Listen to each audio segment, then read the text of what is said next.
Hey folks, welcome back to American History Live on Thursday afternoons. Once again, it'd be nice to know if I'm actually broadcasting. Sometimes the software is a little wonky, so if anybody's here, go ahead and send me some kind of a signal. And there you are. Hey, Julie. First, my usual disclaimer. My name is Heather Cox Richardson. I am a professor of history, and I am doing these on my own without speaking for my employer. Although, as I say, I don't think my employer would have a problem with me doing it. I just want to make sure that people understand that if I say something that offends them, that they should not feel obliged to take it back to my dean. Anyway, so what I'm going to do today with this trip through American history is, as I said to you last week, my favorite material of all, except for last week and probably next week and maybe the week after that. But what you'll find, I think, this week is really new stuff, or rather stuff you've heard about before, but that I might be putting together in a way that you don't expect. And it's a great deal of fun for me because this is some very new material for me that is actually kind of new for everybody, and I'll be able to tell you about it today. So just as a reminder, what I'm doing is I'm trying to walk you through American history along the thesis that there is fundamentally an American paradox in the sense that American equality from the very beginning has depended on American inequality. And as a result, any time that people of color and women seem to be approaching terms of equality with the elite white man or the regular white man who, I'm sorry, I need to turn my phone off, who control politics, whenever that happens,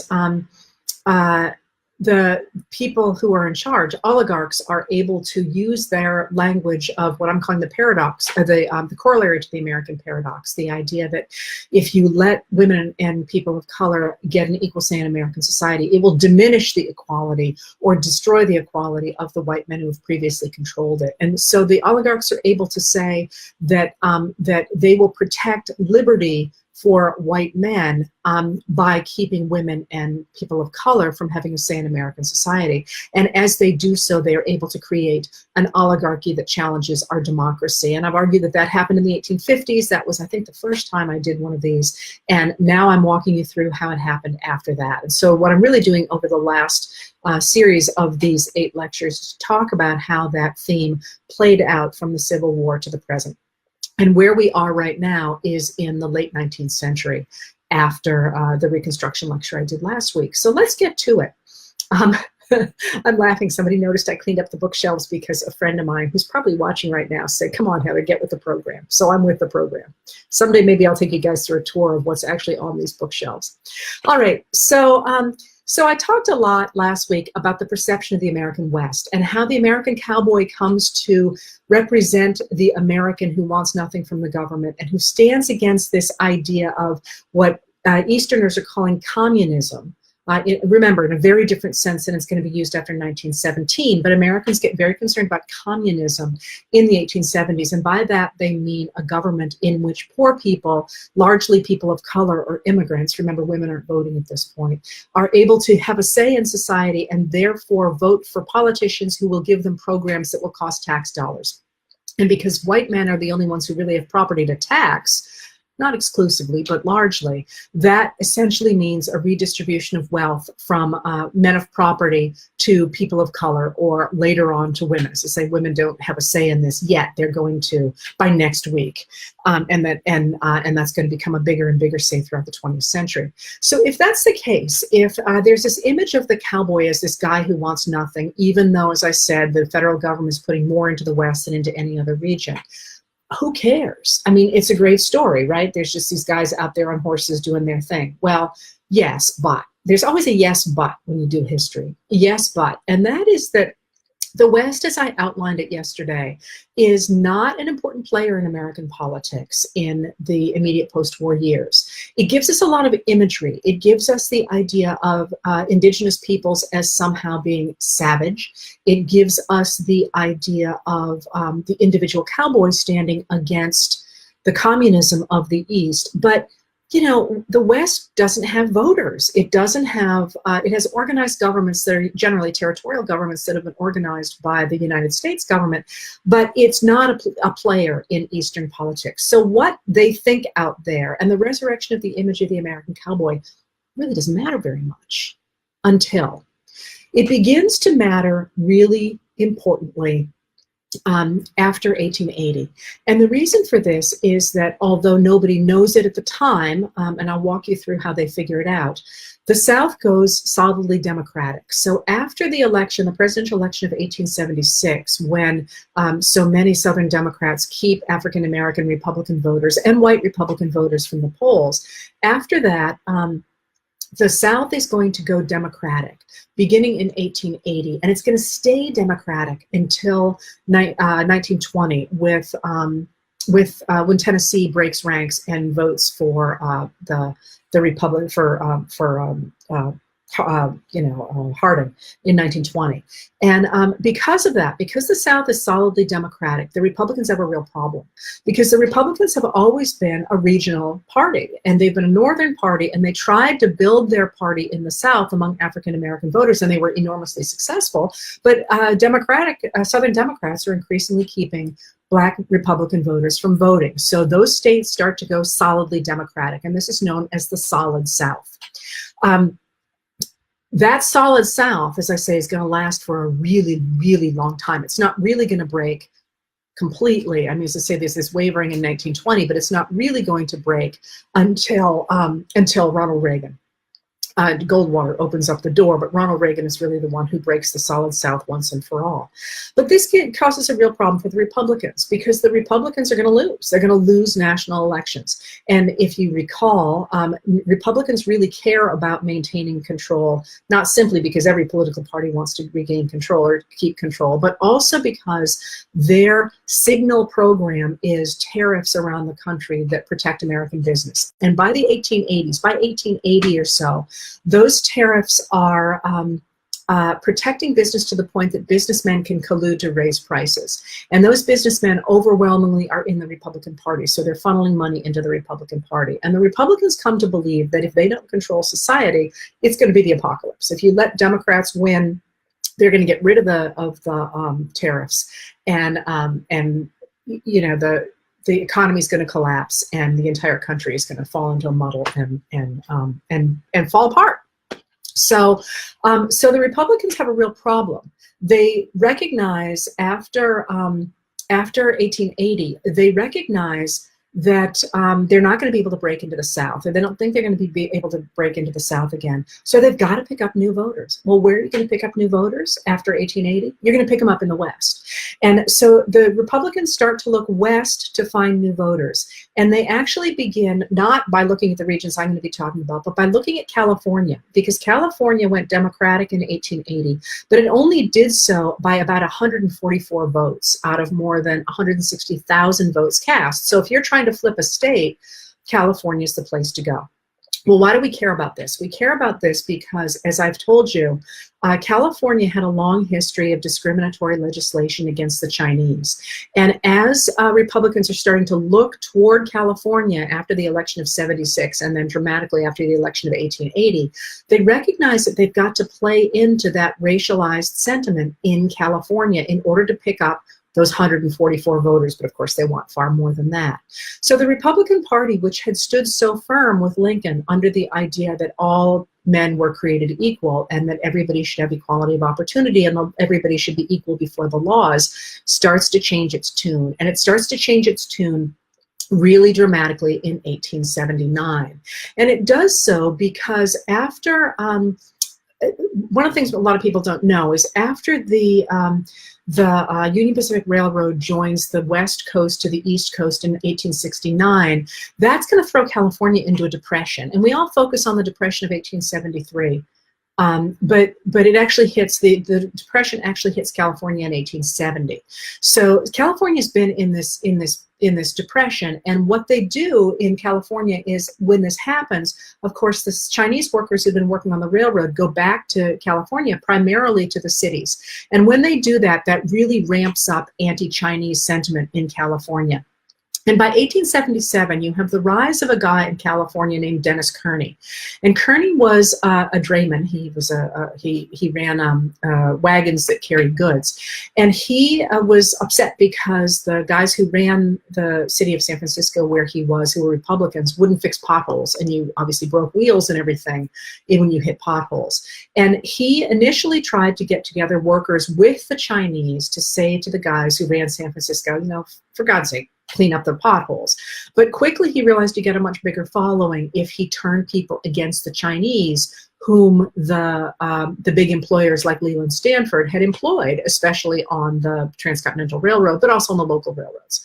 And so by 1877, Kearney is giving speeches around San Francisco, and he's using a new tagline, and that new tagline is, quote, "The Chinese must go," unquote. So you've got this growing anti-Chinese sentiment in California around political issues right about the time that the Republicans need new Western votes. And this gets picked up in the Republican Party by James G. Blaine. You know, the old saying, Blaine, Blaine, James G. Blaine, the continental liar from the state of Maine. I feel a little bad saying that here in the state of Maine, but Blaine was a fascinating guy because he had like an instinctive sense of which way politics was going, and you see people who are like this. They just kind of know which direction to go. And he's a Republican, and as early as 79, he gets into the idea of ending Chinese immigration, which is what Dennis Kearney is calling for, and the anti-Chinese people are calling for in California, primarily Democrats. And the rest of the Republicans are like, you know, dude, this is not what we stand for. And he's like, no, this is the way we need to go. And after the Republicans lose California by so few votes in 1880, they switch behind this idea of limiting Chinese immigration. And so in 1882, a Republican president, Chester Arthur, it's probably the only time anybody's ever going to tell you about Chester Arthur, but Chet Arthur signs the Chinese Exclusion Act. And the Chinese Exclusion Act is the first act in America that explicitly prohibits a certain group of people from immigrating to the United States. Now, interestingly enough, it's not all the Chinese. If you're a businessman or a diplomat or a scholar, you can come. But if you're an immigrant coming to work, you are not allowed into America. So you've got here the rise of exclusionary legislation, the very kind of thing that upset Abraham Lincoln to begin with in the 1850s, and William Seward, if you remember, is coming back into American society. The idea that some people really are better than others. In the wake of that Chinese Exclusion Act, you get a number of major riots against Chinese people in the West. The one that's the most famous, of course, is Rock Springs, Wyoming, when white miners become convinced that Chinese miners are undercutting their wages, and they murder 50 people, or as many as 50 people. We don't have the exact number. Nonetheless, this doesn't work. It doesn't give the Republicans enough power, enough voters in the West that they need. So they do something else. In 1884, the Democrats win, and they put Grover Cleveland into the White House. And the Republicans are terrified because Cleveland is elected on a policy of getting rid of the tariffs, or at least lowering the tariffs, reforming the tariffs, as he says. And he's not able to do it because the Republicans continue to hold the Senate. So even though he tries to get legislation through, it can't go because of the Republicans in the Senate. They kill it dead. So as soon as Cleveland is elected, and this is a really big deal because Cleveland is the first Democrat elected after the Civil War, of course, although Tilden had the popular vote in 1876. And it's actually going to matter in a little bit about Cleveland. But when this happens, the Republicans who care so deeply about the tariff are gobsmacked, and they want to do anything they can to make sure a Republican is elected in 1888. And in fact, they managed to make sure a Republican is elected in 1888, even though Benjamin Harrison loses the popular vote by about 100,000 votes. They managed to do a little bit of finagling in the Electoral College, probably corruption, actually. Whatever. A different story sometime. If we continue these and you want to hear stories about the Electoral College, I'll tell them to you. But Harrison wins in the Electoral College, but he loses by a popular majority of 100,000, which is no small potatoes. So especially when Garfield, for example, won by less than 7,000 votes. So sorry about that. I don't know what's going on. Everything is clear and fine at my end, but it just quit. All right. So and I can tell you guys were worried about that, because I know your days would not be complete without hearing more about the dark side of Benjamin Harrison, which you're about to hear about. Anyway, so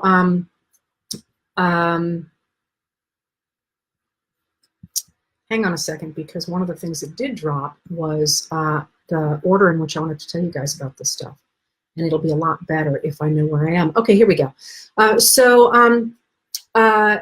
Harrison's people get Harrison into the White House, but they recognize they've got a huge problem for the future, because the Democrats clearly have the popular vote that they need. So what they do is something extraordinary. Over the course of 1889, Harrison takes office in March of 1889, and over the course of 12 months, between 1889 and 1890, the Republicans bring 6 new states into the American Union. That's the largest acquisition of states that America is going to have, aside from the original 13. And it all happens in a 12-month period between 1889 and 1890, and this should 100% be in every classroom across the country, because that admission of those 6 new states was explicitly, they said it to the newspapers, they said it in Congress, they said it in their private letters. It was explicitly designed to guarantee that a Republican could never again lose the Electoral College, and that the Senate would always stay Republican. And the reason for that is that the Western territories, people kind of had an idea of how Western territories would vote, and the Republicans. There's kind of a backstory here. Democrats and Republicans had been fighting ever since the Civil War about letting in new states that they thought would favor them. And during the Cleveland administration, they had come to agree to, they would divide it so that, sort of like the Missouri Compromise, the Democrats would get some states and the Republicans would get others. But when Harrison wins and he gets the House and Senate as well, the Democrats realize that they better cut the best deal they possibly can, and they cut a deal for 4 new states. And the idea is that one of those states, Montana, is probably going to be Democratic, and the Republicans say, well, we can get it. And actually they do. When there's an election, the first election in Montana, the Republicans in Congress simply say, well, it was a rigged election, the Democrats didn't really win, and they put their own people in. So Montana's going to go Republican as well. But they take the territory of Dakota, and they split it into 2 states, North Dakota and South Dakota. And then they add North Dakota, South Dakota, North Dakota, South Dakota, Montana, and Washington is the other one that they admit early on, the first 4. And the idea is that the Republicans are going to get 2 senators for each of those states, so that's 4 of them, and plus 1 representative. So theoretically, that's going to be another person in Congress for them. Most importantly, that's going to be 8, 9, 10, 11, 12 new people in the Electoral College. So a Republican should win the Electoral College from then on. And then it turns out that's not enough. So in 1890, they add Idaho and Wyoming. And Idaho and Wyoming had, they were in such a hurry to let in Idaho and Wyoming that, in fact, they simply didn't even do a real constitutional convention for Idaho. They called for volunteers to write a state constitution, and so they showed up and wrote a state constitution, and then the voters approved it. And so we got North Dakota, South Dakota, Washington, Montana, Idaho, and Wyoming, all in 12 months. Because these 6 new states were designed to swing the Electoral College and the Senate to the Republicans forever. And again, it's worth thinking about. I'm going to talk more about those states in a minute. It's worth thinking about the fact those states still have a disproportionate effect on our politics compared to their size and their population. And I really don't have time to go into the history of the formation of those states because there's so much else to do today. But I do want to point out that Mount Rushmore was an attempt to draw settlers, to draw tourists and draw settlers into South Dakota because there was nobody there. And even after it became a state. And so it's kind of the original a tourist site, not the original, but an early tourist site. And that's why Mount Rushmore is in South Dakota. Anyway, so what happens is that the Republicans think that they've done it, that they're going to win elections from now on in a big way. And they do it in part to protect a tariff that they pass in October of 1890. They know they're going to actually be reforming the tariff by raising it, not by lowering it. But In fact, it doesn't play that way at all, because voters are so angry with that new tariff in the West. There's a couple of other things going on in the West too, that they actually turn against the Republicans, and they give the House of Representatives to the Democrats by a 2-to-1 margin, and they make the Senate hang on one seat. And that's what my book, about the Wounded Knee Massacre, is about, is the story of that one Senate seat and how that played out in the deaths of over 200 Lakota and Cheyenne peoples. But anyway, the interesting thing for our purposes today that happens after the admission of these 6 states and after that, that election of 1890 is that the Republicans realized they're in real trouble. They're in real trouble if the West is going to go Democratic as well. So they tried to pass a law protecting black voting in the South, known as the Federal Elections Bill. And we've paid a ton of attention to the Federal Elections Bill and how angry that Southerners got about the Federal Elections Bill. And usually it's white Southerners who are credited or discredited with killing the Federal Elections Bill. But in fact, it's Western voters who add their votes to Southern voters to kill that bill. And what Western voters say, Western congressmen say when they're discussing the Federal Elections Bill after the election, they say, we don't want Chinese people to vote. We sure don't want Indians to vote. Why should white Southerners have to have African Americans vote? And all of a sudden there is this weight shift where Westerners are starting to look at Southerners and saying, you know, we have a lot in common with you. And that's going to play out in the rest of the rest of American history, but certainly the rest of today and the rest of the 19th century. Because what happens is immediately after the election of 1890, and this was something I discovered that I've never seen anyone reference, I would love to see commentary about it if anybody knows about it, is that Westerners, along with Mississippi, joined together to create a new governmental system. And what they did is they formed something called the Trans-Mississippi Congress. Quickly, it's going to change to the Trans-Mississippi Commercial Congress. But the Trans-Mississippi Congress it gets delegates from all over the West, plus Louisiana, and it pulls them together, and they organize without regard to party, but only with regard to their Western interests. And what they say is that the West is the future of America. Like the East was important before, now it's all about the West. And the West is going to hold the key to the American future. And it needs some things to do that. It needs more states. They're going to agitate for states. It needs water development, and you're going to hear more about that next week. And it needs a canal across what is then Nicaragua. And they're going to be, it's the Isthmus of Panama at the time, but it's going to break off. I'm sorry, it's not going to break off from Nicaragua. They're also looking at a canal in Nicaragua. It's going to break off from Colombia. Panama was a part of Colombia at the time. But it's known as the Isthmus of Panama, and they want to put a canal either across Nicaragua or Panama in order to make it easier for the West to develop by water to the Atlantic states.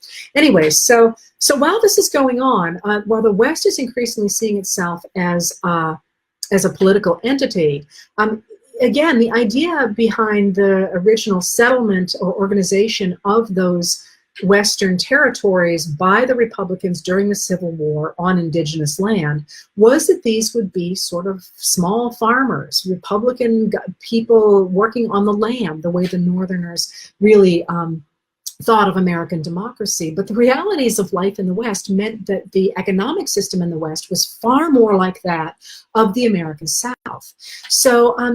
So the idea, again, was the idea of these small farmers in the West, but there were really never small farmers in the West because of the geography of the Great Plains and also the mines and the mills. What tended to happen in the plains and in the Western states was that there were very few extractive industries or things that mimicked extractive industries like cattle, like agribusiness. We're really never going to have small farms in the West, like mining. And pretty soon, like oil, that all require really high levels of capitalization. And that is, high levels of capitalization almost always mean that there develops an economy based around a single or a few very wealthy people who can control money, and they need a lot of workers, and generally a lot of underskilled workers. Not unskilled, there's really very little unskilled work anywhere in the world ever, but people who are interchangeable, who are usually migrants or are poor or are people of color, and who are easily exchanged. And so what happens is that when Americans first moved to the West across the Mississippi River after really the 1820s, but after the war, what they do, and after the Treaty of Guadalupe Hidalgo in 1848, is they move into a land that has already been shaped really significantly, first by the Spanish and then by the Mexicans who have that land until 1848. And it is a system that is based on large land holding with a few leaders in it.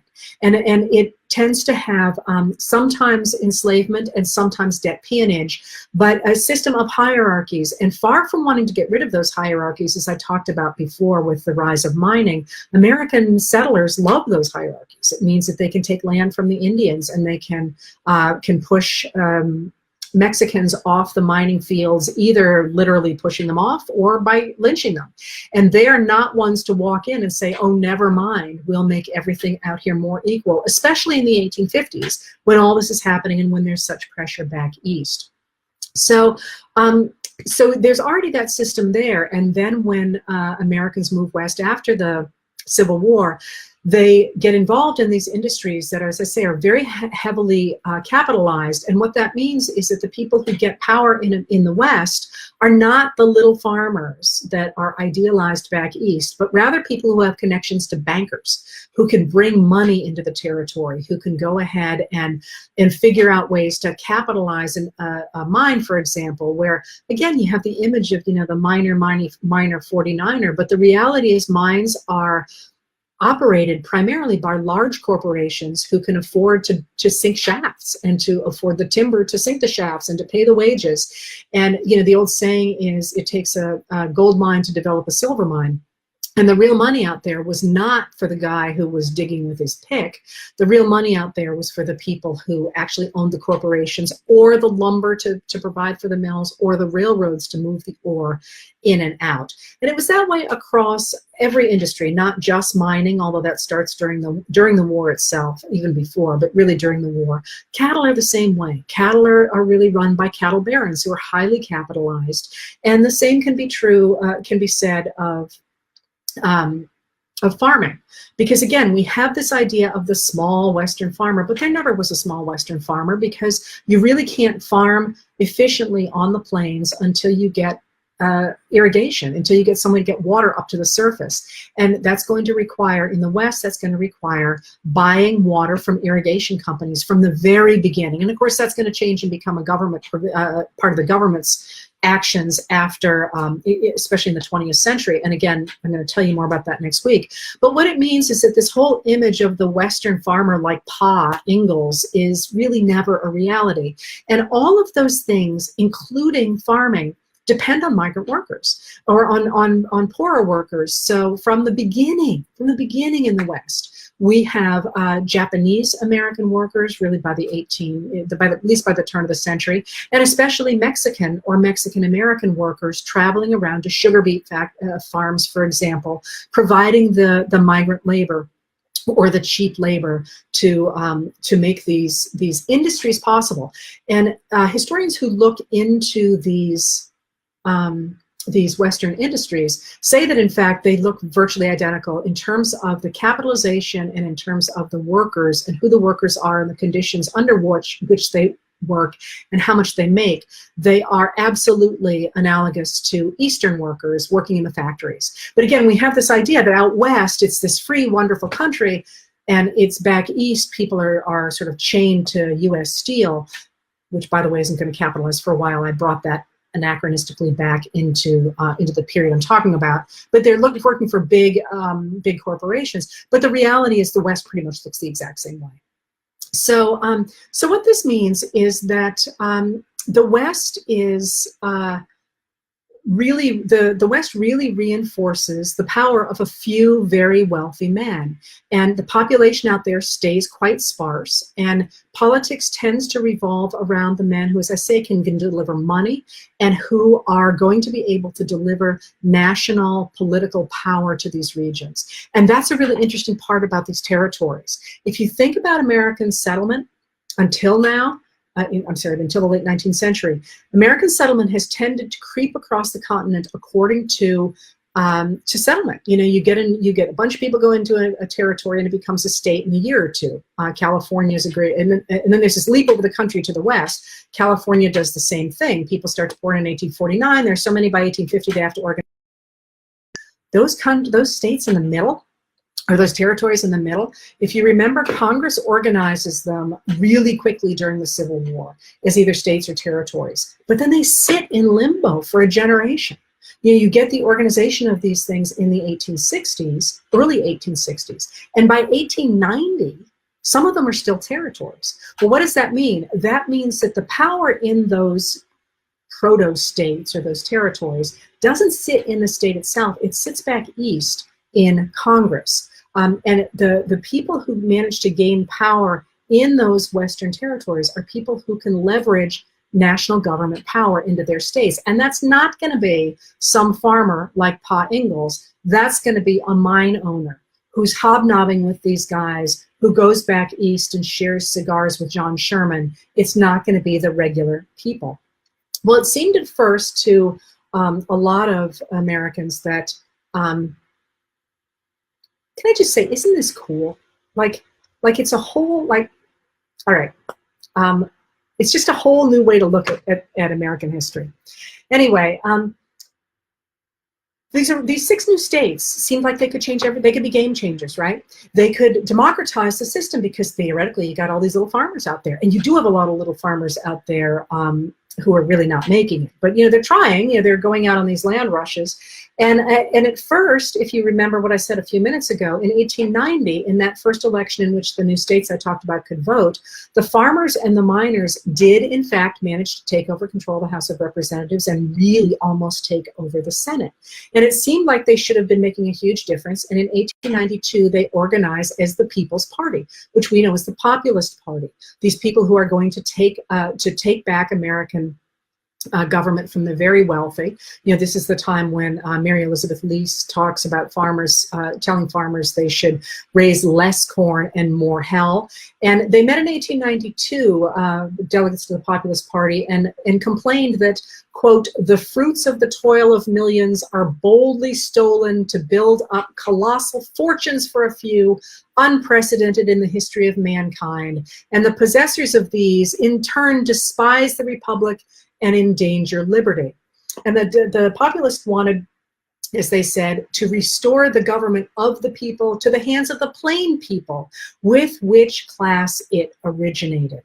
And it seemed like they were really going to change the American political equation. And Lord knows, writing books about the populists has become a cottage industry in American history. But 1892, while it's the birth of the Populist Party coming out of the alliance movement of the 1890s, that's the year that the West demonstrates just how thoroughly people of capital control both their own political system, but also link into the political system of the rising industrialists back east. So in 1892, we have 2 really dramatic things that happen in the West. The first is in Wyoming, and it's known as the Johnson County War. And the Johnson County War, by the way, if anybody, I don't think I'm going to talk, I guess I didn't talk at all about the Lincoln County War, but if anybody ever wants to remember how you remember the Lincoln County War versus the Johnson County War, they happened in the same order as Lincoln and Johnson. So the Lincoln County War is before the Johnson County War. So I'm going to talk about the Johnson County War of 1892. And other than that, they're really not related. But I always used to get them confused, and that's how I remember them now.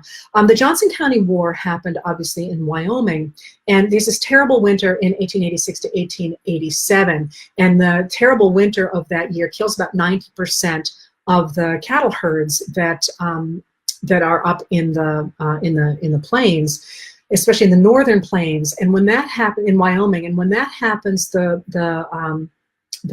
big cattle herders need a lot of grazing land to try and recover their herds.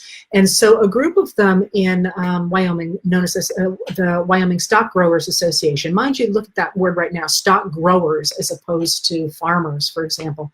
Anyway, in the spring of 1892, they hired 50 gunmen from Texas to come up and murder the smaller farmers the smaller cattlemen that were on the turf that they wanted to claim for themselves. And they literally gave these guys a list of the men that they wanted murdered. I mean, talk about impunity. You know, they literally gave them a list, which I got to tell you, I just can't get my mind around. You know, here's a list of 70 guys we want to kill. They called them rustlers, but they were actually all small-time cattlemen and settlers in Johnson County. And the gunmen did, in fact, manage to kill 2 of them. They set fire to a cabin they were hiding in, and then they killed them. But one of them actually gets a message out to the people surrounding the cabin. So we know a lot about what was going on there. And when that happened, after the gunmen killed the guy in the cabin, the settlers come and they surround the gunmen and say we're going to hang all of you guys. And the law enforcement then comes in and they side with the settlers, not with the Texas assassins. And the stock growers then realize their own guys are in trouble, and they turn around and they appeal to the governor. And the governor runs to Benjamin Harrison. He runs to the president, and the president sends in the army to break up what he calls an insurrection in Johnson County. And the army officers rounded up the guys that the stock growers had hired. But the governor then, so the army's got the assassins in hand, but the army then orders them held in Cheyenne, the state capital, and that's also the headquarters of the Wyoming Stock Growers Association. And they were never locked up. They were allowed to carry their guns. They boasted about going back to Johnson County to finish their job. And gradually they were released before trial, and key witnesses were intimidated into not showing up to testify. And basically the big stock growers, with the help of the governor and the federal government, got away with murder. I mean, that's just an astonishing thing. That's not the only thing that happens in 92. An industrial standoff in Wyoming, I'm sorry, in Idaho, in Idaho on the Coeur d'Alene River ends fairly similarly. The coal miner, the mine owners lowered wages, the miners strike, the owners get an injunction against the strike. When that happens, they will be able to bring in non-union labor. The miners object. The local governments sympathize with the miners, the small guys, not with the big guys. The owners once again turn to the governor for support, and Harrison once again mobilizes the Idaho National Guard, declares martial law in the area, claims that the strikers are in domestic insurrection. The army arrests about 300 of the strikers, and got rid of the local sheriff as well on the grounds that he was, quote, acting in the interests of his friends, the strikers, to whom he owed his election, unquote. Well, they made that sound like it was something bad, but yes, he did owe his election to the strikers because they voted for him. They were a majority of the voting base, of course, in that region. But the mine owners and the people who back the mine owners have gotten it in their heads that the exercise of the franchise by people who don't want their system of control is illegitimate. That even though the sheriff was legally elected, he shouldn't have been elected. He shouldn't have been sheriff, and they get rid of him because of that. They sound in this a lot, if you think about it, like people like Andrew Carnegie, who in 1889 is going to write The Gospel of Wealth. It's not called that at first. It's called just Wealth, I believe. And he publishes it not as a book, but in a magazine, in a series of sets, but in a series of articles. But he says in that civilization depends on the sacredness of property. Again, very much an echo like that Confederate ideology I talked about before. And he said that the elites accumulated property, which was put to much better use than if it had been frittered away among workers. Again, very similar to what James Henry Hammond says in his Mudsill speech. And Carnegie goes on to say that the alternative to this system was communism. And communism, again, this is 1889, long before the Bolshevik Revolution. Communism will kill initiative and destroy property. And he went on to say that, quote, the best interests of the race are promoted by the system of individualism, which inevitably gives wealth to the few. And this, of course, is a sentiment that is growing in the West as well as in the East. And it really is put into American law by a Westerner, by Stephen J. Field, who's a Supreme Court justice, who writes more opinions than almost any other Supreme Court justice in American history, and who insisted, in his own words, that the primary law of America was not the promotion of equality, but rather the protection of property. All right, so so this is possible. This redefinition or the reading out of certain people from American society is once again possible by the rising image of the Western individualist in the form of that cowboy. And if you think about it, this is the same era as we get the rise of Buffalo Bill's Wild West shows, which, you know, Buffalo Bill is William F. Cody, and he gets the nickname Buffalo Bill in 1883 when he is killing bison for the Kansas Pacific Railroad to feed the crews. And he finally figured out that it would be way easier and he'd make a lot more money if he sort of turned himself into a showman rather than a hunter for buffalo. And he is not alone. The Buffalo Bill's Wild West show is the very most famous one, but there are lots of Wild West shows. And individuals take these Wild West shows back east to pull in money from Easterners who want a taste of that Western experience they're hearing so much from. And if you think about what happens at the Wild West shows, and by the way, if you're interested, there are clips on YouTube of the Wild West shows. They used to walk through a city when they went into it, so so people could get a look at the characters in it. And there's some clips of that on YouTube now, very short, but it's just kind of bizarre to watch, you know, Indians in war dress walking through New York City. There's clips from the original Edison Company, I think it is. Anyway, Buffalo Bill created a world by pulling together former cowboys and former cowboys and indigenous peoples together into a highly staged individualistic vision of what the West looked like. So, for example, his West is all about buffalo hunts and wild Indians and brave white men who are riding horses. You know, the cowboys I talked about. There are no stock growers, there are no miners, there are no migrant workers. You have this vision of America as this group of heroic white men who are putting down savages and bringing civilization to this turf, to this new territory. And the cowboys that he employs are called the Rough Riders. Well, this image takes over American society to the point that if he's operating, if Cody is bragging, is by 1887, Cody brags, you know, I kick worse than any quartermaster's mule ever kicked if I don't clear $1,000 a day. That's pretty close to a quotation. He's making bank is what he's saying by 1887. This idea of American individualism as being the centerpiece of what it means to be an American takes off not only through the Buffalo Bill, Buffalo Bill's Wild West show and the other Wild West shows, but also academically, because in 1893 you're going to get this incredibly important piece of literature in American history, written by a historian named Frederick Jackson Turner. And Frederick Jackson Turner delivered a paper at the AHA, the American Historical Association's yearly meeting in 1893, that interpreted all of American history through this vision of the Western individualist. And the historians were meeting that year in Chicago because it was the year of the Columbian Exposition, and basically they all wanted to go to the Columbian Exposition. And one of my favorite stories about Frederick Jackson Turner's presentation of this paper, he's a young man, and basically the historians wanted to go to the exposition. They didn't really want to sit around and hear papers, so he gives this paper. And of course, nobody expects much. He's a good historian, but you know, it's just a paper at a conference, right? His parents are in town to go to the Columbian Exposition, and they don't even bother to hear him give the paper, which I love. But anyway, he gives this paper that redefines American history from the perspective of this Western individualist. So what he says is that, you know, in the past we've always thought that American democracy came from great thinkers like John Adams and Samuel Adams and Thomas Jefferson, but no, American democracy comes from individuals on the frontier. It's the ordinary man on the frontier who creates American democracy. And what's fascinating about this thesis is he gives us the year after the populists have tried to take back American democracy in the West.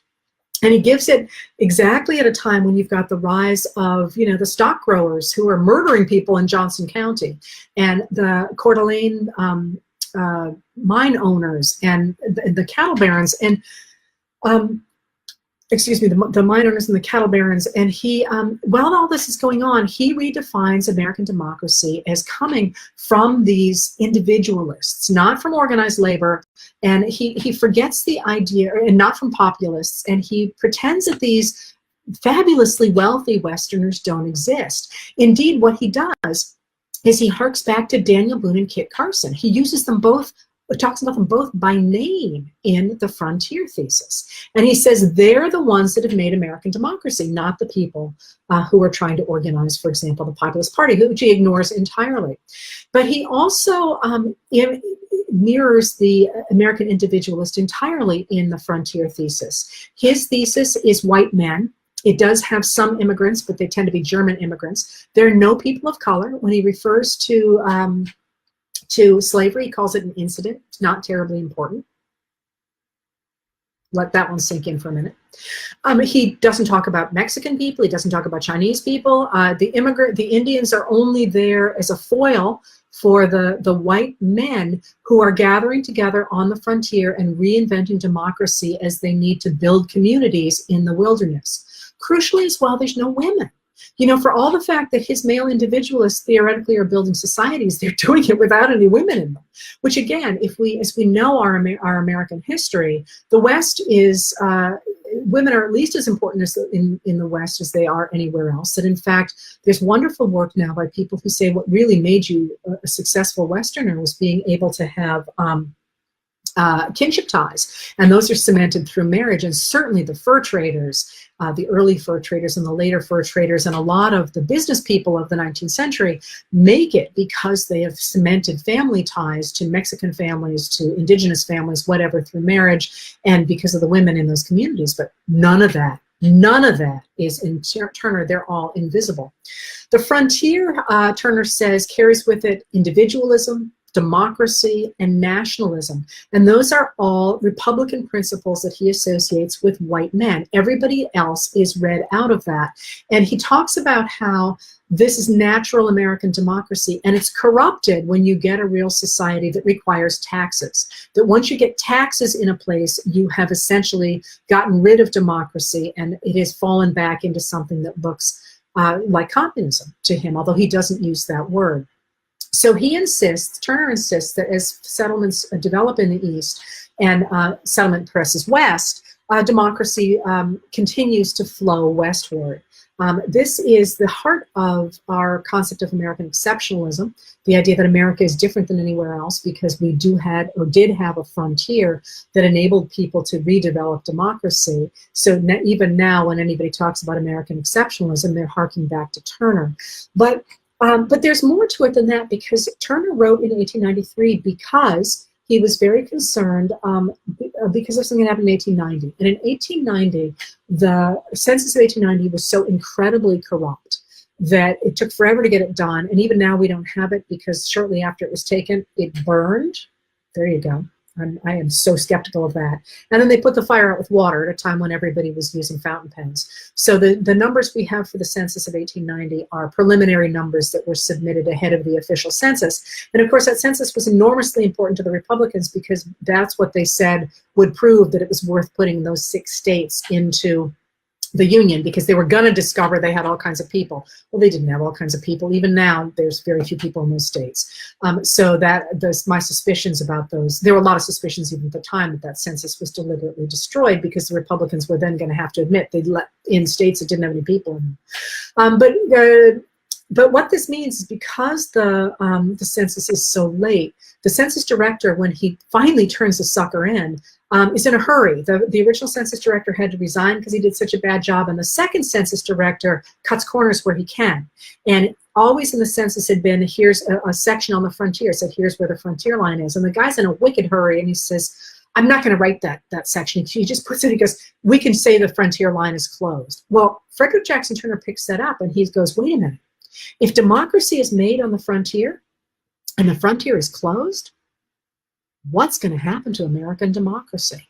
And that was the central question of Frederick Jackson Turner's frontier thesis. So how does this play out? Well, it matters because Teddy Roosevelt is now back in New York City. He'd been out in Dakota Territory after his wife and mother died. I think I told you about that in 1884. But his cattle get decimated by that bad winter along with everybody else's. So he moves back east and goes back into politics.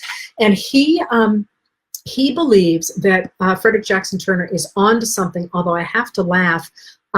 He writes to Frederick Jackson Turner about the thesis, and he says, you know, I think you're on to a lot of good ideas that have been widely circulating. And then he says something to the effect of, you did a really good job, except I think I could have done a better one. And I'm paraphrasing there, but it's so Teddy Roosevelt. Anyway, he was very concerned that, in fact, Turner was right, that democracy was going to collapse because there was no longer any frontier. And Roosevelt gets very concerned about the idea of oligarchs taking over American society. And he was desperate to regain that democratic virtue of the cowboy. Well, in 1897, Roosevelt becomes Assistant Secretary to the Navy. There's a really cool story behind that, but I don't have the time to tell it to you now. Again, if we decide to do more of these, maybe I'll tell stories like that. But the next year in 1898, he found a way to restore American values to the American government that was increasingly, he thought, becoming controlled by a very few wealthy men. And that was by going into Cuba. Cuba, which lies right off the coast of Florida, of course, was at the time a Spanish colony. And Cubans had been trying to get rid of their Spanish rulers repeatedly since about 1868. And by 1878, the island was in ruins. The crops were destroyed. About 80,000 Cubans had been killed. About 80,000 Spanish troops had been killed. And in order to pay for that war, the Spanish tripled the taxes on the Cuban islands. And that by 1895, the Cubans were desperate, and they launched a guerrilla war. To get rid of, or to stop the guerrilla war, a new commander on the Cuban island named Valeriano Weyler reconcentrated all of the Cubans into fortified towns that were guarded by soldiers and surrounded by barbed wire. And they said anybody who didn't come in to be concentrated into these camps, and I'm doing that deliberately, so in concentrado policy, would be considered a rebel and would be hanged. But this precipitated a humanitarian crisis. Anytime you crunch people together, you're going to create deaths, even if you are not intending to. A concentration camp is exactly that. You're concentrating people. A death camp is when you concentrate them for the purpose of killing them. But almost always concentration camps lead to very high rates of death. I got very involved in a fight about that on Twitter over what's happening on our borders with the refugees there. Anyway, towns couldn't handle the influx of refugees who came in, and people were starving and dying of disease. And increasingly, people like Roosevelt believed that it would be a humanitarian decision to go into Cuba and to get rid of the Spanish there, but also that it would help Americans rebuild their sense of morality and individualism. And the American industrialists didn't want to go into Cuba at all. They wanted the Spanish to stay in control in Cuba because they wanted the island pacified so that their business interests, they were heavily invested in sugar, among other things, would be safe under the Cubans rather than, under the Spanish rather than the Cubans. But people like Teddy Roosevelt were like, no, we need to go in and have a war for the good of America. And he in fact, when Congress declares war on Cuba after the explosion of the USS Maine in February of 1898, Teddy Roosevelt resigns from the Navy, and he goes ahead and gets a commission to raise a regiment to fight in the Spanish-American War as cowboys. They're known in the papers as a cowboy regiment, and he claimed that he was pulling together people from all walks of life, from indigenous peoples to Harvard men to people of color to immigrants to fight for American principles. And he made it a big point to write repeatedly about the fact that these Rough Riders, as they became known from Buffalo Bill's Wild West show, so it's the same name, that those Rough Riders were just true Americans who wanted to work hard and fight for good and morality without the interference of government. And in fact, Teddy Roosevelt gets very angry when his men are in Cuba, and they are dying of disease after the fighting is over, and the U.S. government can't get its act together to get them out of there. He goes straight to the newspapers, and the newspapers then cause such a stink, his people get out. And that's the story that people have tied to Admiral Crozier from the USS Roosevelt in the last few weeks. And Teddy Roosevelt boasted of the fact that he had gone through layers of government bureaucracy, which in those days, government papers were tied together with a red ribbon known as red tape. So Teddy Roosevelt had cut through that. He'd cut through red tape in order to get his men out safely. So he had this idea of the Rough Riders as being this image of America, and he fantasized, or he had these books about, or these speeches in a book about how they were regular Americans and they were all treated equally. Privately, he complained bitterly about what he called the smoked Yankees, the black soldiers. But he had this vision where he tried to sell this vision that they had gone from being a valueless mob, as he said, to America's finest simply by virtue of the fact they were Western individualists. But, and in fact, people rallied to this, by the way. They're huge volunteers for this war. And even though I really don't have time to tell you about this, I'm going to say it. I get so frustrated hearing everyone talk about how the U.S. Army pulled the troops out of the South after 1877. The U.S. Army never pulled the troops out of the South. They were launched into the Spanish-American War from Southern installations. You can see charts on this, but that's one of my pet peeves. Anyway, so the problem with this, and the reason I want to mention this, is that even before the war in Cuba broke out, Teddy Roosevelt said to the Secretary of the Navy was on vacation, typical of Roosevelt good timing. So as Assistant Secretary, Teddy Roosevelt said to the commander of the Asiatic Fleet, the American Asiatic Fleet, Commodore George Dewey, he said, the minute we declare war on Spain, I want you to go take the Philippines. And in fact, that's exactly what happened. He was actually in Hong Kong at the time, but he steams over toward the Philippines, and he takes the Philippines in the Battle of Manila Bay really very quickly. And that's when we get the famous line from the USS Olympia when Dewey says, "You may fire when ready, Gridley." And by the way, that ship is now in Philadelphia, and you can go see it, and it's totally cool. It's one of my favorite sites. Anyway, so when they're in the Philippines, at first the Americans begin to work with insurgents in the Philippines who were trying to throw off Spanish rule there, people under Emilio Aguinaldo. But very quickly, the Americans come to fight against Aguinaldo because they want control of the Philippines. Because while industrial interests did not want Cuba, they did not want the war in Cuba, they desperately wanted the Philippines, because the Philippines are an excellent way station on the way to Asia. They are also, they also grow sugar, and sugar is unbelievably profitable in the late 19th century. So there's this war, a very racialized war that looks much like an early Vietnam for America. But in the process of taking the Philippines, the Americans had decided early on that the war in Cuba was going to be for humanitarian reasons, and they had agreed not to take control of that island, although they did have a lot of influence in writing the Constitution of Cuba. But when they took the Philippines, there was something really sort of that illustrated this growing idea that there are some people who are equal and some people who are not. And the taking of the Philippines writes that idea of inequality into American law very similarly to the way that the Confederates would have liked to have done so before the Civil War. So the way this happens is that when America goes ahead and takes the Philippines after the Philippine War, it's got a real problem, because the sugar growers want to be able to bring in American sugar from the Philippines, or bring in sugar from the Philippines without paying tariffs on it. New tariffs have been put in place in 1890 under the McKinley tariff, but they don't want the people. They don't want those black and brown people. So what are you going to do?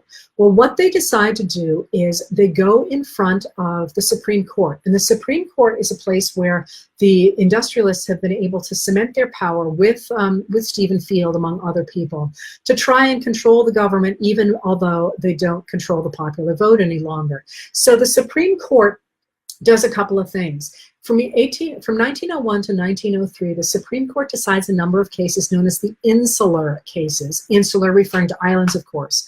And with the insular cases, the U.S. government the U.S. Supreme Court comes up with the doctrine that America can hold territories. These will be unincorporated territories, unlike all the states that come in after the Northwest Ordinance in the 1700s that says that any territory of America is eventually going to become an equal state. The Supreme Court says, no, we can hold unincorporated territories. And what that will mean is that you're going to be able to get their goods without paying tariffs, but their people will not necessarily have any rights. And this is the doctrine, as I say, of unincorporated territories. And the Supreme Court holds that they are domestic territory, but they are not part of the United States. And in one of my favorite quotes in American history, that they are foreign to the United States in a domestic sense. All right. So on the heels of that, what about the people who live in those new territories? This comes to a head in the early 19th century when a pregnant woman from Puerto Rico, one of the unincorporated territories that are taken with the settlement over the Philippines, we get Samoa as well, and a bunch of other places too. When she comes to, a woman named Isabel Gonzalez, when she comes to America, she's pregnant, she's coming to meet her fiance, she's turned away because they say, coming from Puerto Rico, she's not a citizen and she's going to be dependent on the public purse because she's pregnant and she's not married. And she sues and she wins. Because what the Supreme Court says in Gonzalez v. Williams of 1904, what they say is that she is not a citizen of the United States. She's a national of the United States. And what that means is she can come into the continental U.S., but she does not have the rights of a citizen. She is, as they say, a non-citizen national. And what that does, the arrival of the concept of a non-citizen national, along with unincorporated territories, means that by the end of the 19th century, what Americans have done is that they have essentially written into American law the idea of a caste system, the idea that some people are better than others in America, the very principles against which Abraham Lincoln and the Republican Party fought during the American Civil War. So over the course of the second half of the 19th century, we get this codification of the idea that castes belong in American society. And they do so in part because of that image of the American cowboy as the good American individualist. Now, that's been a lot of material, and I'm sure I'm leaving you with the question then, why did America not become an oligarchy at the turn of the century? All the pieces are in place. Why didn't they? And I'll take it up next week. I hope this was useful. I love this stuff, this late 19th century stuff nobody touches. By next week, we'll be into the 20th century, and stuff will look a little bit more familiar. There'll also be a lot more popular culture. Anyway, if you want to follow along with this in the book, which I always forget to advertise because it's this is just so much fun. The book is How the South Won the Civil War, Oligarchy, Democracy, and the Continuing Fight for the Soul of America. Anyway, I hope this is fun, and if so, I'll see you next week. Thanks a lot. I'll jump into some of your questions. There's so much going on, and I'm going to try and pull things together, not just with what you asked, but some of the things you didn't ask. I will tell you, I didn't stand a chance today of covering everything you asked, simply because so much is going on, but I'll do what I can. So first of all, people asked about the Supreme Court, especially why the Supreme Court appears to be interested in setting Trump up as a king. And I want to be really clear on this. When they decided Donald J. Trump versus United States in July of 2024, they really did set Trump up to be a king. They said that that a president, although it was pretty clearly aimed for Trump or another right-wing president, could not be prosecuted for crimes committed as part of his official duties. And those would be the official duties that are enumerated under Article 2 of the United States Constitution. Remember, the Constitution has a number of articles. The first one is about Congress's rights, duties, and privileges. The second, Article 2, is about the president. And then, as I always like to joke, Article 3 is about the judiciary. But by then they were tired. So they basically said, let's have a judiciary. And then they turned around and went home. And that is important for where we are right now, because the powers that the U.S. judiciary has now, most of them, not all of them, some are enumerated in the Constitution. I'm not sick. I just breathed in something when I came into this place. Um, um, but because those rights were not, or the what the judiciary was going to do was not enumerated in the Constitution, what happened is that Congress, under the Federal Judiciary Act of, off the top of my head, 1789, don't quote me on that one on Jeopardy, because I'm dragging it out of somewhere, that lumberyard that is my brain. But in that, they began to establish a federal judiciary. And then in 1803, in the Marbury versus Madison decision, the Supreme Court gave to itself the power to decide whether or not a law was constitutional. And I'm not going to go into the details of Marbury v. Madison now, but the idea of judicial review comes from that 1803 decision. It's not in the Constitution. And that matters, because that whole idea that the courts are what get to decide whether or not something is constitutional comes from the judiciary itself, not from the Constitution or from Congress. All right. And I may or may not pick that up again now, but have that in the back of your heads. Because what you saw with the Donald J. Trump versus U.S. decision, which is such a great title, by the way. I mean, it's so perfect. It so perfectly encapsulates what's really going on here, is that they said a president cannot be held accountable for crimes committed if the president is acting under Article 2 of the powers enumerated in the Constitution. And that's the one of the key pieces to that is they said, well, because we've never decided this way before, it's ultimately going to be the courts that decide what is part of those duties and what is not. So they were basically taking power for themselves even more than they were giving it to the president. But what that did is it completely overturned the American concept, the very concept on which our government is based, that no one is above the law. In fact, that decision said, well, actually, one person is above the law. And this is how we got to where we are now, which is a president who seems to be virtually completely lawless. But what you were really asking about was the case that was, the case that is before the court right now, the case that was argued, I think, yesterday in front of the Supreme Court. As you know, I lose track of the short-term dates. I believe it was yesterday. And that is the question of whether the president can fire officials who are staffing the nonpartisan agencies created by Congress. And so what that means is that when Congress decides that something needs to be done, and I always like to pick on the EPA here, the Environmental Protection Agency, it really doesn't have the bandwidth to sit there and say, well, let's talk about how many particles per gazillion that we should have of this particular chemical in, a body of water. That's not a politician's expertise. So what the government has done, actually since the presidency of George Washington, our first president, was to create agencies that would do that. And what they do is they say, we want to create an EPA and we're going to fund it. We're going to put money toward it and we're going to tell it this is its portfolio. This is what it is supposed to do. It's supposed to make sure, and it's going to be much more specific than I'm giving you here, but they're going to say, we want clean water. We want clean air. We want clean dirt. You make that happen. And we're going to give you enough money to hire, and I'm making this number up, 100 people. And that's up to you. We'll put somebody in charge and that person will hire scientists and whatever.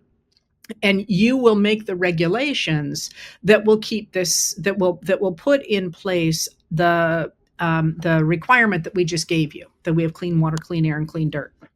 But Congress always housed that in the executive branch. Now, the executive branch is one of the three branches of government, and it is the one overseen by the president. But it's not just the president and the cabinet and their staffs. It's actually quite a large branch of government. So the Congress is the legislative branch, and the judicial branch is the courts, but the executive branch has always been where all those agencies lived. But Congress would set up these agencies and they would put them in the executive branch. But crucial to that was the idea that they weren't overseen by the president. The president's job, according to the Constitution, is to faithfully execute the laws. So Congress writes the laws and the president makes sure they're faithfully executed. So it seemed fine to put those agencies in the executive branch. But um, they lived there and they were nonpartisan. The idea is, you get a scientist for the EPA, they're not partisan. They care about their work in front of them, as most people who are scientists or very into research care very deeply about their research. That's a different thing than being a politician or a business person or whatever. And I suspect you can see that to some degree in me. Like nothing makes me happier than researching and writing. And the world could burn around me, and as long as I'm doing that, that's where my brain is. That's the kind of people that you have at places like the EPA. Anyway, there is a group of radical reactionaries in the United States of America who hate this system. Because what happened was during the New Deal, beginning in about 1933 and taking off under President Franklin Delano Roosevelt, who was a Democrat and a Democratic Congress during the Depression and then into World War II. And then after it, under members of both parties, under presidents of both parties and Congresses of both parties, you got a real explosion in the number of agencies and the regulations those agencies wrote in the executive branch. And it created the modern American state. A recent estimate said that 94% of the regulations that we have in our country now come through these agencies that are in the executive branch. So there has been a real push to get rid of the power of those agencies. And one of the ways to do it is a concept called the unitary executive theory, which used to be a real fringe theory, and it starts to go mainstream in the Republican Party in the 1980s. And a lot of things happen in the 1980s when the Republicans who want to get rid of that government, of that modern American state, and by the way, if you get confused about me using the word state, it always used to confuse me in graduate school. In the United States, we have areas, we have 50 areas that are states, and that's a term we use for these governmental bodies that cover a certain geographical area. You know what I'm talking about: Maine, New Hampshire, Vermont, Hawaii, whatever. Those are states. But when somebody like me refers to the state, in that case, we're thinking of the government and the apparatus of that government, not necessarily the politicians in charge of it, although sometimes. But when we talk about the state, that's what we're talking about. So anyway, those people who want to get rid of the modern American state, that is the regulations and the agencies and everything that the state does, turn to this theory of the unitary executive, in part because beginning really in the 1980s, those people did not trust the idea of democracy. They didn't want voters to have a say in it because voters quite liked the EPA. They quite liked the idea of Social Security. They quite liked the idea of healthcare. They liked all those pieces of a regulatory modern state that reactionary right wingers did not like, either because they didn't want business regulation, because they didn't want taxes, or because they didn't want the idea of a society in which white people were not the top of the heap. They wanted there to be racial hierarchies, and crucially, they also wanted there to be gender hierarchies, with men being able to dominate women, especially in the 1980s. There wasn't a lot of talk yet about LGBTQ plus rights in the United States. There was certainly a lot of them. LGBTQ Americans have always had an important role in American society, and there's always been a discussion of their rights and attacks on their rights at times. But it really, in 1980s, they're really focusing on race, gender, and the economy primarily. Every time I say something like that, then my back fell and I'm like, well, wait, there was AIDS crisis. Well, wait, there was this. Well, wait, was that? So take what I just said there with a grain of salt. But the point is that those issues expanded dramatically in the 90s and aughts to throw LGBTQ plus rights into the mix as well, in a political way that they had not been there as part of modern American rhetoric as they were in the 1980s. Okay, that was a rabbit hole that I probably shouldn't have gone down. Anyway, so what happens in the 1980s is that these people who want to destroy this system begin to look at ways to make Congress less important, to get rid of congressional things like input on strikes, input on military strikes, for example, on they're trying to make Congress less important by saying that the president can do anything he wants by the use of something called signing statements. If you remember those under the George W. Bush administration, that's when people really start to pay attention to them. But they're actually begin to be used during the Reagan administration, when a clerk in the Justice Department says, we can really claw back power from Congress by using signing statements to say that even though Congress wrote a law this way, this is how the executive branch is going to interpret it.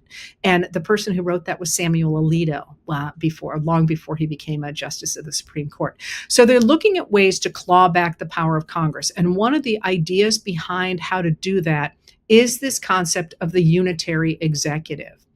And what it argues is that, and stick with me here because it actually sort of makes sense, but but not really.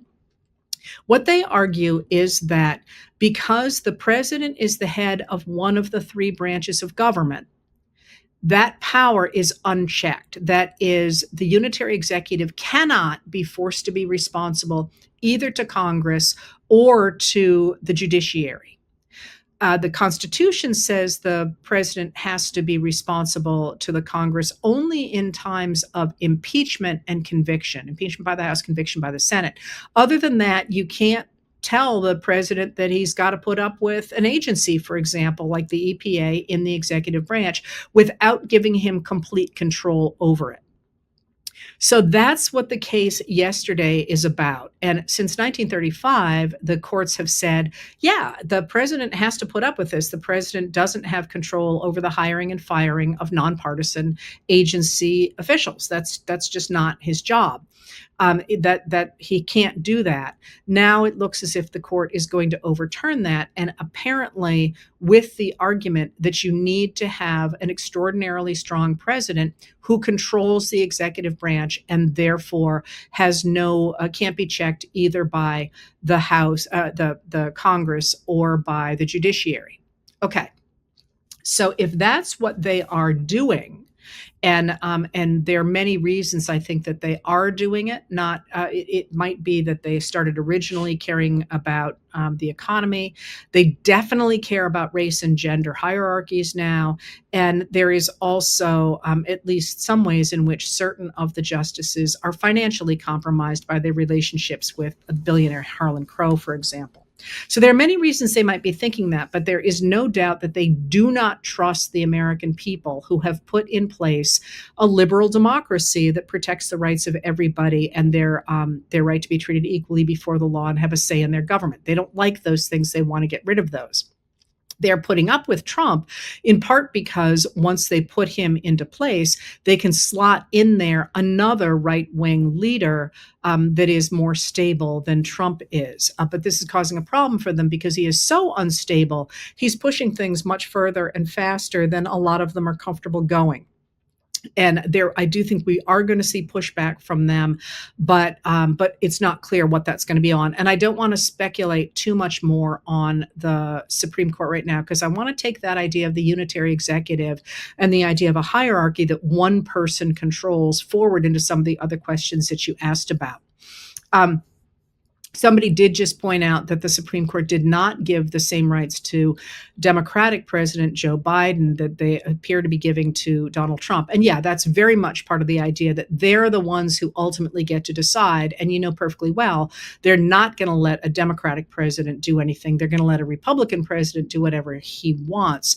But they also, I think, are operating under the assumption that there will cease to be Democratic presidents, which is not necessarily something I will go into now. All right, so why do we care about this? Because what has happened with this concentration of power and the reinforcement of hierarchies in American society since the 1980s, we have seen the growth of this idea that there are some people who are better than others.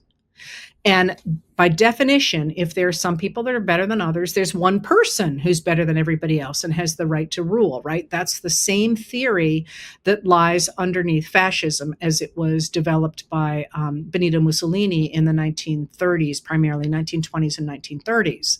But it's also the same idea behind the American Confederacy, behind the robber barons, behind the KKK, behind a lot of religions. It's a pretty human impulse, a governmental impulse. What is unlike that in the United States and elsewhere is this notion that everybody should be treated equally and have a right to a say in their society, and that is the fundamental principle on which the founders wrote the Declaration of Independence in 1776. But it really starts to get its energy and its real teeth in the United States after World War II. Of course, it's a real burst by the 14th Amendment in 1868, but it gets its teeth after World War II for a number of reasons. But it really takes off in the United States after the Voting Rights Act of 1965, which puts the power of the federal government behind the idea that everybody has a right to have a say in their government. And that takes a while to percolate through the states and so on. But what you're seeing now and began really to see with the rise of the radical right in 1980 is a pushback against that idea that, Black people, brown people, women should have a say in society and should have a right to be treated equally before the law. With that, that idea that this is one of the ways that radical right managed to garner power in coming up through the 1950s after the Brown versus Board of Education decision in 1954, but really taking off in the 1980s, is by convincing people through the heavy use of right-wing media, talk radio, for example, and then the Fox News channel by the mid-1990s, that this attempt to have a regulatory state that provides a basic social safety net and promotes infrastructure and regulates business and protects civil rights is a form of socialism because it requires tax dollars to put that system in place. And that system protects Black people, brown people, women, and now ethnic and gender minorities as well. So they really hammered on the idea that Americans who fell into one of those categories were somehow lesser than those white guys. They were primarily white men who were articulated as being the people who were really driving the economy. And the reason that I am really pushing on this is because that idea that a liberal democracy that protects the rights of everybody is somehow hurting a nation that is made up of white men who are driving the economy and, paternalistically taking care of those people they dominate, has pushed the radical right in the United States very close to governments like Vladimir Putin's in Russia or Viktor Orban's in Hungary, with the idea of going to this state that is dominated by Christian, although Christian's a real slippery term because lots of countries are practicing different kinds of Christianity, something that Christians in the United States who are trying to dominate the government rarely talk about. Well, whose Christianity are we talking here? And this is spoken as a historian who knows that people literally killed each other over when you were supposed to baptize somebody, which doesn't make a lot of sense to non-Christians and people who aren't in those different sects. But it's one of the reasons that the founders were adamant that we did not want to have an established religion in the United States, is because they remembered the wars of religion. Anyway. You're seeing people in the administration push toward that idea of imposing on what was a liberal democracy in the United States this hierarchy in which white Christian men dominate the rest of society. And that brings me to the next question you asked, which was the national security statement. That's not the name of it, the National Security Strategy document that the White House released very late on Thursday night, which was interesting because normally there's a lot of fanfare when they release this. In this case, they kind of slipped it under the door. And I noticed when it dropped because I love foreign affairs documents. I just love them. And I literally will drop everything to read one. So the minute I saw it on social media, I dropped everything. I was writing about something else. I dropped everything and read it. And what really jumps out, first of all, is it was meant to be a position paper, really. It's very simply written and some of it even appears, I didn't check it, to have been written by AI, because it's very general and really not very well written. But then it goes on to talk about creating an America that looks very much like a fascist state. They talk a lot about, a certain kind of family. They talk a lot about objecting to immigration. They talk a lot about restoring what they call Western values. They attack Europe for having liberal democracies that welcome immigrants. There's all that stuff going on. But there is also very clearly two things going on. One, an attempt to move the United States close to Russia, which has been the project of the Trump political movement all along, and that's itself a longer story that I really wish people wouldn't forget about. This is very well established. It is the Senate intelligence report on Russian intervention in the 2016 election is the only intelligence report ever published by the Senate in which every member of both parties signed on to it. I mean, it was unanimous. This happened. And this idea that it was somehow a hoax is, Trump rewriting history. So it moves the country closer to Russia. It also changes the orientation of the entire globe, or purports to do that, by getting rid of the post-World War II rules-based international order that underpins things like the United Nations, for example, and the North Atlantic Treaty Organization, or NATO. The idea that countries have the right to have other countries respect their borders and their sovereignty economically and socially, and that if those are breached, there will be an international outcry against it. Now, not everybody signs on to these things, and every country, I shouldn't say every country, many countries, including the United States, have broken those rules throughout the period since they went into effect after World War II. But what they did was they involved the United States in a global web of trade and exchanges, both soft power and hard power of defense, that created sort of a web that held the world together in such a way that it prevented another major world war. That was the whole point. And it's worked really for 80 years. Now, Trump is trying to throw that overboard and go back to the system that existed before that, in which great powers carved up the globe into spheres of influence. And he clearly is trying to grab South America for the United States, and probably to try and get Canada and Greenland as well. I think that's all part of a piece. This is a world that Russia wants, and Russian officials came out after the NSS came out and said, yeah, we're in agreement with this. It is one that would involve the breaking up of, it would give Xi Jinping greater control of Asia.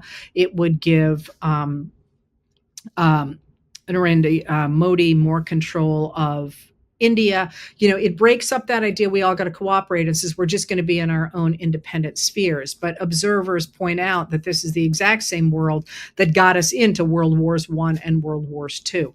So one of the things that I was quite appalled really by the NSS, but it didn't surprise me. I will point out to you, though, that always remember when you're talking about documents like this, none of them is the end game. None of them, I mean, everybody wishes they had the final say, but there are demonstrations of opinion and power. Since then, we have seen Congress releasing its final version of the National Defense Authorization Act, the NDAA. And the NDAA is not an appropriations bill. It seems like it should be. It bugs me every time. It's not. What it does is it says what Congress wants the Department of Defense to do. And it says, here's the places where we're going to spend money. Here's how much we want to spend on it. And then they have to do another bill that actually raises that money. But in the NDAA, which the final version of which, and it is expected to pass, that came out on Sunday, in fact, it pushed back against the NSS. It provided money, not tons of money, but it provided money to Ukraine. It reinforced a lot of the things that the NSS from the White House had thrown overboard. And it also pushed back ever so slightly on Defense Secretary Pete Hegseth's apparent refusal to release the video of the September 2nd strike on the boat. That killed the 2 people after the first strike that had killed 9 people and disabled the boat. They basically withheld 25% of Hegseth's travel budget until that thing appears. It was a way to say, hey, we're not going to go along with everything you've said, like we have been doing all along. So it was a bit of a pushback. But there was also something interesting in the Inspector General's report from the Department of Defense last week about Hegseth's use of Signal in March, when he used his personal cell phone and the Signal app, which is an unsecure messaging app, to share details about the government's strike on the Houthis in Yemen on March 14th and March 15th. And in that, the Inspector General of the Department of Defense, the acting Inspector General of the Department of Defense, basically said, Hegseth really badly screwed up, put our troops at risk. Because he's a defense secretary, he can declassify whatever he wants, but which Hegseth went on to say, well, see, everything was declassified, so I didn't do anything wrong. And the Inspector General said, yeah, he's allowed to do that. But the truth is that he put our troops at risk for this. He was way out of line. He put our troops at risk. But what jumps out about the Department of Defense Inspector General's report is both that and the fact that he always refers to the Department of Defense. Never says the Department of War. He calls it the Department of Defense, which is, of course, the congressional name for it, as it should be. It's why I won't call Hegseth anything but the Secretary of Defense, because that's what he is. Anyway, that's until Congress changes the name. So those are the first 2 big questions you had, but I want to follow them up with 2 other questions that were there from fewer people, but that were still there. One of them is that this idea of that has given us the unitary executive theory and the real power moving into the presidency and so on was always fueled by this denigration of people of color, Black Americans, and of women. It's always done that. You remember Rush Limbaugh, for example, talking about feminazis and things like that. The reason I mention that is because Trump has always been a master at that. If you think about his announcement that he was going to run for president in 2016, he started out by attacking immigrants coming over the southern border. Somehow that's often morphed into attacks on Islamic immigrants, but which I thought was interesting because people didn't seem to pick that up in the same way that the boats that are allegedly drug trafficking to the United States, although it looks very much as if they are trafficking cocaine to Europe, which is the drugs that are in that part of Latin America, are not fentanyl. The administration keeps talking about how, each boat shot is saving 25,000 lives. First of all, that the numbers simply don't work. But second of all, they're trying to make people think they're talking about fentanyl, illegal fentanyl. But in fact, fentanyl comes from Mexico. The precursor chemicals come from China, but a lot of it comes from Mexico. The drugs that appear to be being trafficked across Venezuela come from Colombia and Ecuador, and they're cocaine. And that cocaine traffic tends to go, I can't do the direction here, it goes east to places like Suriname, and from there to Europe and to Africa, where cocaine use is skyrocketing. So the sort of muddiness of all drugs are bad, which is true, by the way, but it's kind of muddy what they're really doing down there. The same thing was true with Trump's, has always been true with Trump's attacks on immigrants. Like they're stealing your jobs, but they're lazy, but they're Mexican, but they're Islamic, but they're, it's all kind of all over murky and all over the map. But he's always done this. And the reason that I mention that is because if you have looked at Trump lately, he has been over the top attacking our Somali neighbors, Somali American neighbors. I mean, like really offensively. He has been going out of his way to attack disabled Americans. And I can't even refer to what the word is he uses. And he has gone out of his way to attack female reporters. What do we got there? We got the same argument that, on steroids, that what's ruining this country is people of color, women, and people who rely on a basic social safety net. And he is doing that because he's trying to reach to that base again, because his own popularity is plummeting. These terrible numbers. And the economy is not in good shape. He has taken an economy that The Economist, which is a right-leaning publication, said in October 2024, when Biden was in charge, was, and I quote, the envy of the world. And he's driven it off a cliff. And in the process of doing that, what the administration is trying to say is, well, actually, the economy's great. Today, he said he would give it an A++, plus. I forgot how many pluses there were. But they're also saying, well, we got a bad economy from Biden. We're trying to save it. In fact, the opposite is very much true. So he's got that hanging out there. He also has something else you asked about, the Epstein files. The law that Congress passed and he had to sign says the Epstein files must be released on December 19th. And you can already see this heating up. You're seeing Congress saying, hey, we're watching you. We're expecting to see this. And I can tell you which letters those are, but it's probably not worth it. Congress is on top of this. I do not expect that we're going to see them in full on the 19th. I think they're going to do everything they can to hide those. But once again, think about it. Think of how many people know what is in those files. Are you really going to be able to keep all these people silent? There were, according to the survivors of Epstein and Maxwell's abuse, there were at least 1,000 victims. How do you shut up 1,000 victims? What about the people who drove cabs? What about the money?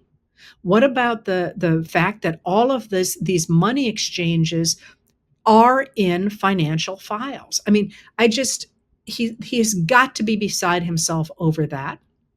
And then there is the other problem that feeds into all this, that it is clear the man is suffering terribly in terms of his mental acuity. And you add all of these things together, and you can see him going, I got to get my base back. And then we go to the horrible things he's saying about Black immigrants, the horrible things he's saying about disabled Americans, and the horrible attacks he's making on female reporters. I think there's all a theme to that. All right, so a couple more things. I've run too long. Oh no, there's one more thing I want to get to. I'm sorry. Sometimes I feel like I should do more of these, but it's hard. There's just so many hours in a day. One of the things to watch about this is there is in the news today and yesterday a really interesting exchange. And that is that the media conglomerate, Warner Brothers Discovery, that used to be Time Warner, was in talks to be acquired by Netflix. And after this happened, Paramount Sky, I always want to say Skylark, and it's not it. Paramount Skydance, which merged last summer, and it is controlled by the Ellison family, a group of right-wing billionaires, swooped in, and they want to make a hostile acquisition of Warner Brothers Discovery instead. And this is really interesting because, and potentially frightening, but hold that thought for a second, because what the Ellison family appears to be doing is trying to buy up as much media as possible. Warner Brothers Discovery includes CNN, among a number of other things, the same way that Ellison bought and controls Paramount now, which was CBS. And you see how CBS turned rightward once they got it. They appear to be trying to do something similar with other acquisitions, including potentially CNN. So you're watching this attempt to create this large media ecosystem that will enable right-wing figures, billionaires, and the people who support them, people like the Trumps, who are part of this buyout attempt, to control the media, to control everything we hear. And that is of huge concern, but I will point out as we talk about that it certainly feels as if we are in a moment of political realignment, which is what somebody else asked about, in which Americans recognize that they have been sold a story for a really long period of time, and it is not working. And this really reminds me, and I've talked about this before, this really, really reminds me of the 1890s when I've never written about this. I ought to. When the robber barons basically got their own president in the White House in the form of Benjamin Harrison. And one of the first things they do is they buy one of the major newspapers. It's actually a magazine in the country. It's called Frank Leslie's Illustrated Newspaper, which is huge. It's a really big deal. And it's a kind of a secret buy. I was lucky enough to find it. And it really looks like, basically everyone's going to be force-fed the media that the robber barons are producing. And instead what happens is we get a new kind of media coming from the bottom up. We get enormous numbers of newspapers coming out of the farming communities, coming out of the Black communities, coming out of the working class communities, coming out of foreign language communities, and they begin really to reestablish media of fact in the United States. And from that, we get the rise of, first of all, media like McClure's Magazine, which is known as a muckraking magazine, but it is an investigative journal that says, hey, you want to know how governments work? Look at Minneapolis. It's totally corrupt. Hey, you want to know how, J.D. Rockefeller destroys all his competition? Here's an expose of J.D. Rockefeller. We get that, but then we also get the rise of a new kind of independent media that relies on fact. And that, by the way, had its own issues. But when you look at the takeover of our media by these big organizations, you, I think, are also seeing the rise of independent media pretty dramatically with pretty huge numbers behind it, because that's what the American people want. And so I wanted to get that story out there because it seems clear they're trying to force feed us. At the same time, a lot of Americans aren't putting up with it. All right, so I always like to leave with where, somebody said fund independent media. 100%, please fund independent media, but I'm going to put this out there. I see a lot of people are buying subscriptions to My Letters from an American. Please don't. You can read me for free. Buy media subscriptions to smaller people. Smaller independent media that maybe aren't going to make it if they don't get supported. When the day comes when I need money that I don't have to do something, I'm trying to start this history video company and all that. When that day comes, I will let you know. But until then, right now, please have all your friends subscribe to me for free. But take your money to the smaller outlets that need it far more than I do, especially in this holiday season. That's what I'm going to be doing this year. Anyway, for the holidays. Anyway, people always ask, what can you do? And I want to call out two things that I haven't talked about before. So I always talk about how you should make friends, right? You should never try and do stuff by yourself. You should do it with people, because that's how you push back against bullies. That's how you feel good about what you're doing. That's how you build a constituency. You should keep calling your local people. You should run for office, of course, but you should call your local representatives, your state representatives. You should get involved in protests. You should definitely call your national representatives constantly. All those things are incredibly important. But I did an interview last week, I guess it was, with Mark Elias of Democracy Docket. And he reiterated, use your social circles as a soapbox. Talk to people, make sure people are included in your in the way you see the world. And that's not to fight with people necessarily so much as to make sure people are included in ways that they weren't. So one of the things that if you read me, you'll know I'm going to be talking about tonight is a new study by a scholar from MIT and another scholar from Harvard, who says that literally the whole premise of right-wing media was to include people in politics who had never been involved before by appealing to their emotions. So telling stories that weren't true. This is Trump doing what he's doing now, right? Well, we can include those people in a different way, not by telling them to hate their neighbors, but through inspiration, telling them to be part of an organization that is trying to protect American democracy. Because one of the things that Philippine journalist Maria Ressa points out is that while fear is dramatically motivating for people to get involved in politics, so is inspiration. It's the only other thing that gets people out there in that same profound way. So you can do that, as Mark Elias says, with your own soapbox. And second of all, this was like, I felt like one of those little cartoon characters where the light bulb goes off. I got a chance to interview Zoran Mamdani the other day, and to ask him, how he was going to put in place all these things that he talks about, because he's only 34 years old. He doesn't have a lot of connections in state government or in city government, which you need to have to get anything done. It's a different skill set, getting stuff done, than being inspirational. I talk about that a lot. We need the inspirational people, but we also need those people who simply love to sit there with their big, thick binders to study which levers you can move. And I wanted to know how he was going to do it. And he said something that I was like, oh my God, of course. And I should have seen this coming. And he looked and he said, Heather, a lot of what we want to do is already on the books. It's already on the books. It's just not enforced.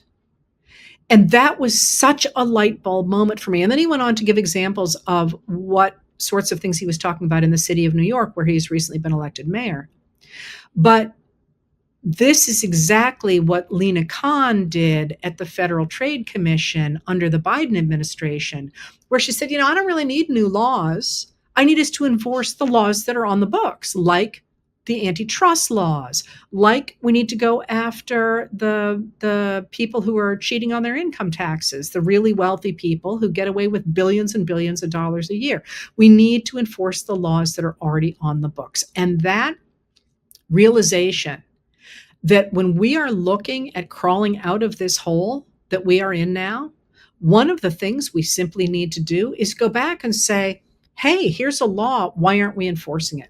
Which is the exact same way that we got the second civil rights movement in the 20th century, was by people looking at the 14th Amendment and the 15th Amendment and saying, we need to put these things into play. Literally, the laws of the civil rights movement in the 1960s are titled An Act to Make the 15th Amendment, functional. That's not exactly the title of it, but they are literally not, we're trying something new. We are reaching back to our past to do it right, to make these things really work. So I would urge you to think about the things that you care about and see if those laws are already on the books and simply not being enforced. Because all of a sudden that makes you feel a lot more powerful, doesn't it? And that is, of course, central to both changing the future, but also recognizing that while we have in this country a long history of right-wing reaction that says that some people are better than others and have the right to rule, just as strongly, we have the ideological thread that says we are all created equal and have equal rights under the law and the right to have a say in our government, as well as the right to have equal access to resources, including healthcare and education and so on. And that reinforcement of that strand of our history strikes me these days that we are not paying enough attention to. And you will see that somebody asked me to talk about the case in Montana, the case in Montana that looks like it might overrule Citizens United. That is a great example of a law that is pretty, it's not on the books, but it makes so much sense. And that's very quickly an argument coming out of Montana. It's important that it's coming out of Montana because of Montana's unique, really pushback against the power of big business in politics, because quite literally mining barons owned Montana for a while. And I don't have time to go into that someday. I wrote about it a year or more ago.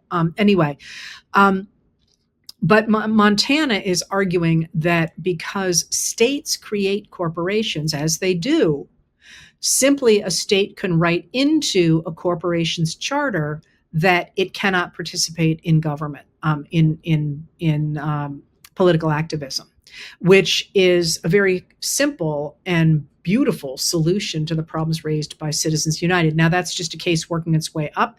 Who knows where it'll go? But that's sort of outside the box thinking that reaches back to our past strikes me as being a really important new tool to use going forward as we work to rebuild our democracy in very new ways, but also in very old ways. And that through line is one that I feel like, ironically, even as a historian, I have not emphasized enough. And I'm going to work on doing that more going forward, because it just, when he said that, if you watch the video, you'll see I'm like, and it just clicked. It just clicked for me when he said that. So anyway, it's like I keep saying, it's going to be a haul. It's going to be rough. Lots of different moving pieces. But, somebody posted on social media the other day that he thought I had given up hope and that this was just devastating. Heavens, I haven't given up hope. If I give up hope, you're going to know, because I'm going to stop writing. I'm going to just kayak and eat M&Ms, which is what, like, and read books and maybe write a few. The fact that I'm throwing as much into this as I am is a sign not of despair. I promise you I couldn't write if I were despairing. It is a sign of hope. And I want you to take that to heart and join me, because it's rough. Man, you wake up every morning, you look at that expletive phone and you think, really? Are we really going to do this again today? But despite that, it does feel like an era is ending and a new one is beginning. And while certainly that could end up horrible, the opposite is also true. And at this moment in our lives and in the life of the United States of America, we still get to choose. All right. Thank you for being here. And I will see you on Thursday.